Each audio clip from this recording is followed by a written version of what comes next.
આજે આપણે નવા સત્રનો પહેલો દિવસ છે, તો આજે આપણે શરૂઆત કરીએ ગણિતની.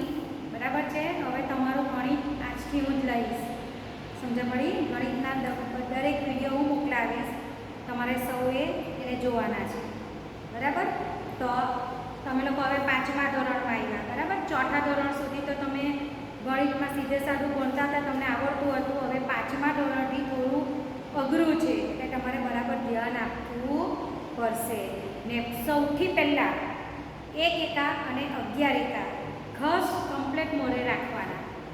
બરાબર? બધાએ ધ્યાનમાં રાખવાનું છે. હવે દરરોજ એક ઘડીઓ, 1 એકા તો તમને આવડતા હશે, 11 એકાનો દરરોજ એક ઘડીઓ ઘરે મોઢે કરી દેવાનો, એટલે તમે 10 દિવસમાં 10 ઘડિયા મોઢે કરી નાખો. બરાબર? તો જોઈએ આજે આપણે પહેલા સત્રનો આપણો પહેલો દિવસ છે, એમાં આપણે પહેલું ચેપ્ટર જે છે ગણિતનું, રાષ્ટ્રીય ફળ કેરી. અત્યારે સિઝન પણ એની જ છે. બરાબર ને? તો એનું જ આપણું ચેપ્ટર છે રાષ્ટ્રીય ફળ કેરી. તો આ ચેપ્ટરની અંદર આપણે થોડી કેરી વિશેની માહિતી મેળવવાની છે, અને ત્યાર પછી આપણે ગણિતની સંખ્યાઓને શબ્દમાં અંકમાં કઈ રીતે લખાય તેના વિશે શીખવાનું છે. બરાબર છે? તો સૌથી પહેલાં તમને એક વાત કરી દઉં, ગણિતની આપણી જે ગણિતનું 5મા ધોરણનું પુસ્તક છે, એના કરતાં આપણે વધારે સરળતાથી ભણી શકીએ એટલા માટે આપણે ગણિતની સ્વાધ્યાય પોથીનો ઉપયોગ વધારે કરીશું.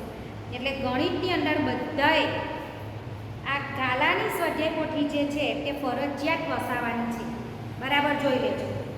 ગાલાની સ્વાધ્યાય પોથી જે છે, આ સ્વાધ્યાય પોથીના આધારે જ આપણે ગણિતના બધા ચેપ્ટર ભણીશું. ખ્યાલ આવ્યો? ચોપડી કરતાં તમને આમાંથી દાખલા વધારે છે, તમને ચોપડીમાં બીજી બધી વસ્તુ વધારે છે, એટલે જેની માહિતી આપવા જેવી લાગશે તે હું ચોપડીની પણ આપી દેવા, પણ વધારે પડતો ઉપયોગ આપણે કોનો કરવાનો છે? સ્વાધ્યાય પોથીનો. આમાં તમને બધા દાખલા ને બધું વ્યવસ્થિત ગણવાનું ખબર પડશે, જ્યારે ચોપડીમાંથી તમને ખ્યાલ નહીં આવશે. સમજ પડી? એટલે આપણે સ્વાધ્યાય પોથી ગણિતમાં ફરજિયાત વસાવવાની છે. બધાએ સમજી લીધું?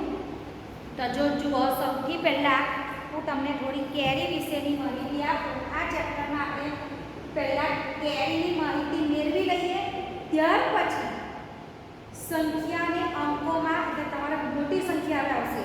4થા ધોરણ સુધી તમને 4 અંકની સંખ્યા આવતી હતી. હવે તમને 5 અંકની, 6 અંકની, 7 અંકની સંખ્યાઓ બધી ગણવાની આવશે. પડી ગઈ સમજ? ચાલો, તો સૌથી પહેલાં જો હું તમને માહિતી આપીશ રાષ્ટ્રીય ફળ કેરી. તો કેરીને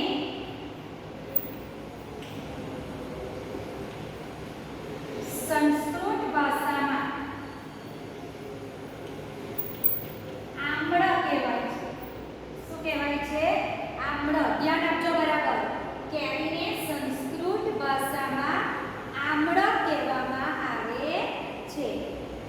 આપણા ગુજરાતમાં, સાંભળજો બરાબર, આપણા ગુજરાતમાં ગીર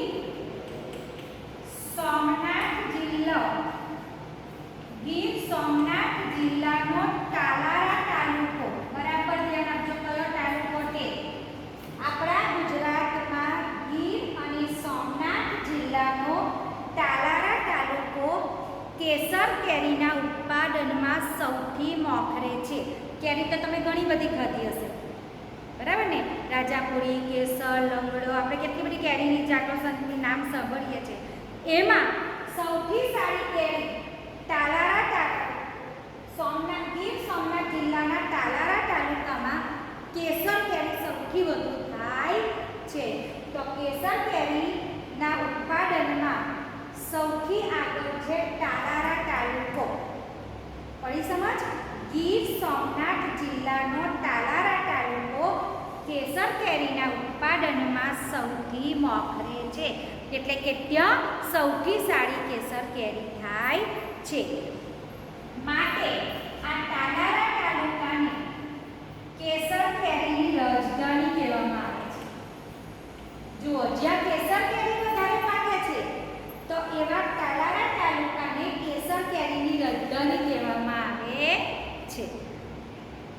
ધ્યાન આપજો, ભારત દેશ, આપણો ભારત દેશ એક વર્ષમાં આશરે 1,60,00,000 ટન આ રીતે. હજુ તમારે આપણી સંખ્યા શીખવાની બાકી છે, પણ આમાં જે માહિતી છે એ હું તમને આપી દઉં છું. જુઓ, એકમ, દશક, સો, હજાર, 10,000, લાખ, 10 લાખ અને કરોડ. 1,60,00,000 ટન કેરીનું ઉત્પાદન આપણો ભારત દેશ કરે છે એક વર્ષમાં. સમજ પડી? આપણો ભારત દેશ એક વર્ષમાં 1,60,00,000 ટન કેરીનું ઉત્પાદન કરે છે. 1 ટન એટલે 1,000 કિગ્રા. બરાબર ધ્યાન આપજો. 1 ટન એટલે કેટલું? 1 ટન એટલે 1,000 કિલોગ્રામ કેરી. તો એવી 1,60,00,000 ટન કેરીનું ઉત્પાદન એક વર્ષમાં આપણા ભારત દેશમાં થાય છે. આપણા ભારતમાં ઉત્તર પ્રદેશ સૌથી વધુ કેરીનું ઉત્પાદન કરે છે. ધ્યાન આપજો, કયું રાજ્ય ઉત્પાદનમાં સૌથી આગળ છે? તો ઉત્તર પ્રદેશ. ભારતમાં ઉત્તર પ્રદેશ રાજ્યમાં કેરીનું સૌથી વધુ ઉત્પાદન થાય છે. હવે એક બીજી વાત સાંભળો. કોઈ કેરી નાની હોય, કોઈ કેરી મોટી હોય, કોઈ એકદમ પણ મોટી હોય. તો સૌથી મોટી કેરી, ધ્યાન આપજો બરાબર, સૌથી મોટી કેરી ફિલિપાઇન્સ દેશમાં રજૂ થઈ હતી. ફિલિપાઇન્સ દેશનું નામ છે. તો સૌથી મોટી કેરી ફિલિપાઇન્સ દેશમાં રજૂ થઈ હતી. તેનું વજન હતું 3,435 કિગ્રા. સૌથી મોટી કેરી ફિલિપાઇન્સમાં રજૂ થઈ, તેનું વજન 3,435 કિલોગ્રામ હતું. એની લંબાઈ 12 ઇંચ અને પહોળાઈ 7 ઇંચ. ઇંચ એટલે ખબર છે ને? તમે માપપટ્ટી પર ડ્રોઈંગમાં આગળના જે નાના અંકો છે તે સેન્ટીમીટર છે અને મોટા છે તે ઇંચ છે. તો સૌથી મોટી કેરી ફિલિપાઇન્સમાં રજૂ થયેલી, એનું વજન હતું 3,435 કિલોગ્રામ. એની લંબાઈ 12 ઇંચ અને પહોળાઈ 7 ઇંચ હતી. હવે આટલી બધી કેરી થાય તો તેનું શું કરવામાં આવે? તો કે ભાઈ તૈયાર થયેલી જે કેરી છે એનું વેચાણ કરવામાં આવે ને એને ક્યાં વેચવામાં આવે? તો એને વેચવા માટે માર્કેટમાં લઈ જવામાં આવે. માર્કેટ એટલે શું? Market yard. ક્યાં લઈ જવામાં આવે? માર્કેટ યાર્ડમાં. એટલે કે માર્કેટ યાર્ડ એટલે ખેતીવાડી ઉત્પાદન બજાર સમિતિ. ખેતરમાં જે ઉત્પાદન થાય, જે પાક થાય એને બજારમાં પહોંચતો કરવામાં આવે. એ જે બજાર છે એને કહેવાય માર્કેટ. બહુ મોટું માર્કેટ હોય ત્યાં ખેતરમાં ઉત્પાદન થતો માલ માર્કેટમાં મોકલવામાં આવે ને ત્યાંથી નાના વેપારીઓ એની ખરીદી કરે અને પોતપોતાની જગ્યા પર જ્યાં વેચતા હોય ત્યાં એનું વેચાણ કરે. સમજ પડી? એટલે વેચાણ માટે તૈયાર થયેલી તમામ કેરીઓને માર્કેટ યાર્ડમાં મોકલવામાં આવે છે.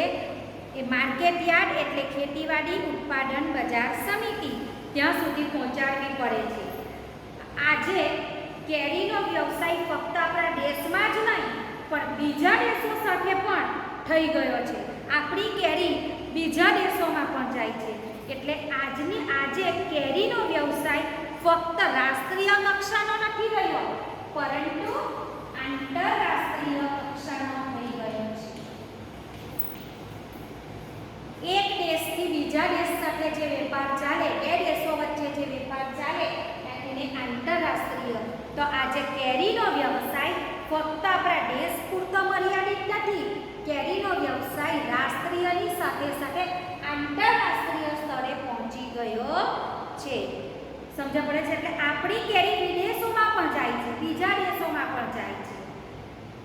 કેટલીક મહિલાઓ આપણા દેશની અંદર કેટલીક મહિલાઓ કેરીના રસના ડબ્બા ભરે, એને કહેવાય મેંગો પલ્પ.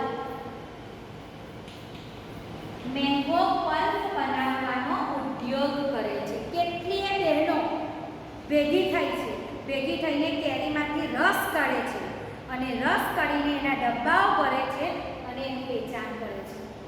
વેચાણ માટે એ પણ બીજા દુકાનદારોને આપે છે અને એ લોકો વેચે છે.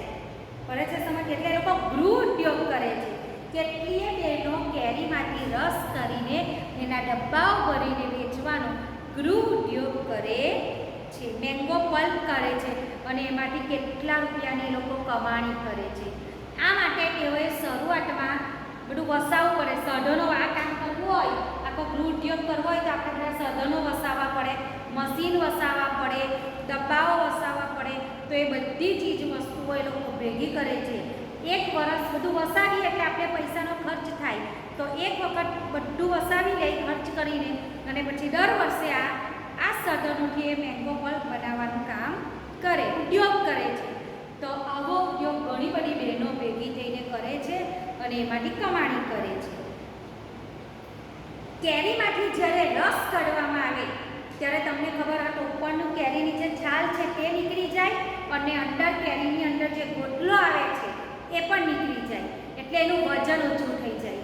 તો કેરીમાંથી જ્યારે રસ કાઢવામાં આવે છે ત્યારે રસનું વજન કેરીના વજનના 1/3 ભાગનું હોય છે. સમજો બરાબર? કેરીમાંથી જ્યારે રસ કાઢવામાં આવે ત્યારે રસનું વજન કેરીના વજનના 1/3 ભાગ જેટલું જ થાય છે, કારણ કે એમાંથી છાલ અને એના ગોટલાઓ છૂટા પડી જાય છે. એટલા માટે રસનું વજન ઓછું થાય છે. ચાલો આટલી સમજ પડી બધાને? આજનું આપણા ટાસ્કમાં આપણે જે આનું શીખવાડ્યું એમાં તમને ખ્યાલ આવી ગયો? આ જે નોંધ છે તે બધી નોંધ તમારે ધ્યાનમાં રાખવાની છે, કારણ કે આમાંથી ખાલી જગ્યા અને જોડકા ખાસ પૂછાય. આમાંથી તમને એમસીક્યુ પણ પૂછી શકાય. એમસીક્યુ પણ આમાંથી પૂછાય છે. સમજ પડી ગઈ બધાને? એટલે બરાબર જોઈ લેજો. આ જુઓ, કેરીને સંસ્કૃત ભાષામાં શું કહેવામાં આવે છે? આંબળા કહેવામાં આવે છે. ગીર સોમનાથ જિલ્લાનો કયો તાલુકો?